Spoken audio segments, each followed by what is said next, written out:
खबर आपको देंगे। स्वाबी की तहसीलों रजड़, लाहौर और टोपी में बारिश ने तबाही मचा दी है। घरों में पानी दाखिल हो गया है। जाने बचाने के लिए लोग छतों पर चढ़ गए हैं। मजीद जानेंगे। डॉन न्यूज के नुमाइंदे परवेज खान हमारे साथ मौजूद हैं। परवेज, क्या सूरत हाल देख रहे हैं इलाके की?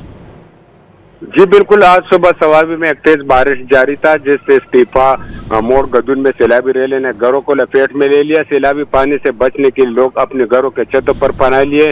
जहांगीरा रोड पर अंबार और कोंडा मोड़ तालाब का मंजर पेश कर रहा है। तोडेर में भी एक निजी स्कूल का दीवार गिर गया। तहसीली रजड़, स्वाबी, लाहौर और टोपे में शदीद बारिश ने सैलाबी सूरत हाल इख्तियार कर ली है। बारिश की पानी घरों में दाखिल हो चुकी है और लोग अपनी मदद आपके तक निकासी की कोशिशों में मसरूफ है।